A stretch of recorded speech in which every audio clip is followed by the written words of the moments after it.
So what's working? What's not? And what do you need to do differently? That's what I want to talk about this morning. I just jumped off a live with clients in Houston, and I thought this is a perfect conversation to have with everybody here this morning. So as you're tuning in, hey Suzanne, hey Kimberly, give me a shout out, give me a wave. Let me know how you're doing this Friday night in the US and Saturday morning here in Australia. So what is working in your life? What is not working, and what do you need to do differently? These are three really super powerful questions that I have asked myself for many, many, many years. It used to be something that I asked in the context of my year. What's working, what's not, what do I need to do differently in my life? But as time went on, I started finding that this was super powerful and super useful to ask at the end of a week, to ask at the end of a day, and even to use in individual conversations. So what worked, what didn't, and what did I need to do differently in that communication with a family member? What worked, what didn't, what do I need to do differently in terms of that presentation or webinar that I did? What worked, what didn't, what do I need to do differently in terms of the day that I just had and the way that I'm coping with it? And on the live that I just did with some real estate clients out in Houston, some of the things that came up that were not working right now was not getting into clothes, being in lockdown and staying in their pajamas all day, not having a schedule or a structure, eating crap, drinking wine too much. So pop some in the chat box now. What is not working for you right now that you're super aware is not healthy, is not helping you, that you need to be thinking about differently? So what is not working for you right now? It may be finances, it may be the way that you're living a little bit unstructured, it may be that you're not sleeping, that you're not meditating. So let me know what is not working for you, and then let's look at what is working, because it's really important that you ask all three of these questions when you do this process, because we tend to just jump to bullying ourselves and thinking about what is not, and it's really not helpful. But when we look at not only what didn't work, but what did work, what did I do that did work in that conversation, in the past week, in the presentation, in the webinar, whatever it might be in your life that you're questioning, what worked really well? It may be how you showed up. It may be that there is something that you have structure or discipline around. It may be that you're still exercising or you're turning the news off. So what is working really well in the scenario that you're asking these questions of? And then what's the most powerful is to pat yourself on the back and look at what's working, to look at what didn't. But what's more important is, what do I need to do differently? What am I going to choose to action and to change about this situation? So what are you going to do differently when you're answering those questions? Hey Rich, hey Todd, good to see people jumping on here. Hey Lindy. So I would love to hear some of your responses to that. What is not working right now for you? What is working? And what do you feel you need to do differently? Suzanne says, after doing 10-hour shifts all week, I do absolutely nothing on the weekend. I literally sit all weekend and it's not good. I've got to move. So absolutely. So yes, it's great. You're working your ass off, and so you probably do need some downtime, but doing nothing and just sitting stationary is not going to help you move out that stagnancy. So Suzanne, go to my YouTube channel, Kirsty TV in YouTube, and go to the playlist. There's a COVID-19 playlist, and there's a meditation for helping you release from your body. So at least do the meditation. And then what I would recommend is some music. Let me find a tune here right now, people. You know, putting on some music to move things through your body. What about this one? Into club. Go, shorty. This is 50 Cent.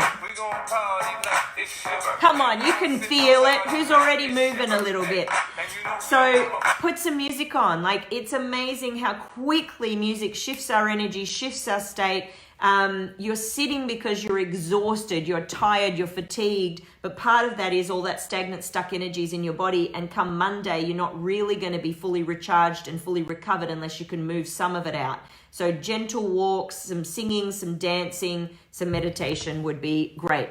So looking at what's working for you right now, what's not, and what you need to do differently, feel free to put your responses in the chat box. And what I would ask all of you, I would invite you to consider is looking at what you could do to shift things for the next 90 days so that you have a new habit. Now, we know that this could go on. I mean, we've already been in lockdown in some parts of the world for over 40 days. I would hate for you to come out of this with worse habits, and even worse, to have not achieved anything in terms of your personal growth, to have learned anything about yourself from this time. So what could you commit to?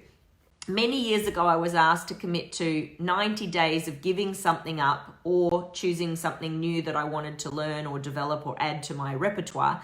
And I chose to give up television for 90 days.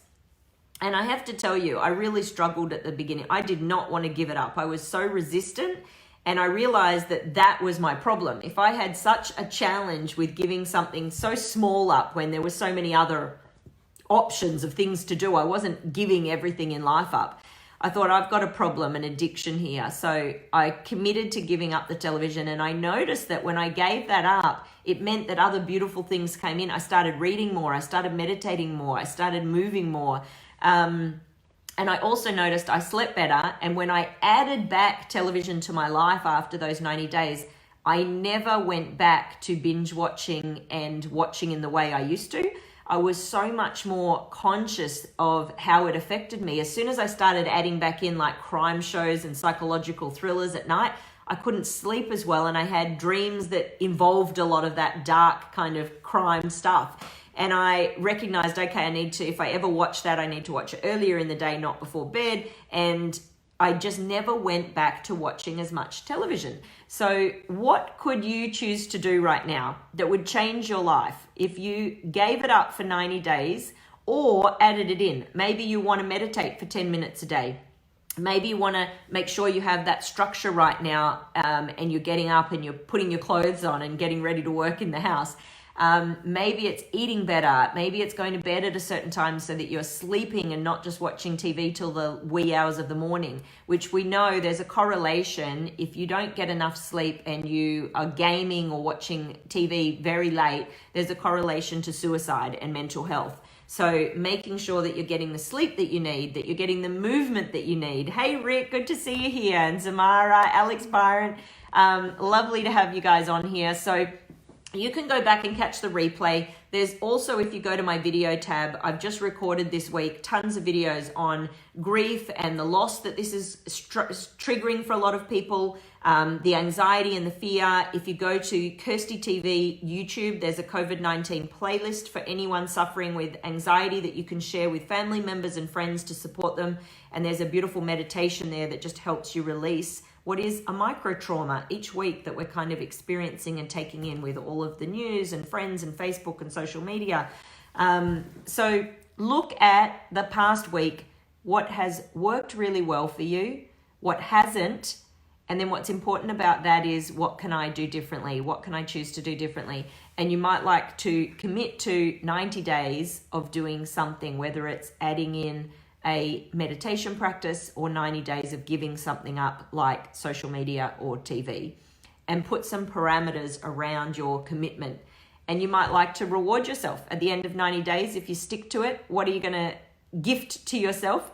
Or if you're someone who works better with the stick, I know a guy who he made his 90-day commitment was to exercise every day. And if he didn't do it, he had to sleep on the floor. He didn't miss a day. So whether it's the carrot or the stick that works best for you, choose something that is going to give you a sense of achievement at the end of this time, that you're going to feel like, wow, I did something really potent and powerful for myself and I'm different because of it. And if you're noticing you're on a slippery slope and you're spiraling and you're losing your mind, then you need to use your backpack, put some tools in there and choose something that is going to shift you out of that state right now. So good luck to everybody over the weekend. Go back through and watch the videos from this week if you need some support and tools and resources, and share them with anybody out there that's struggling.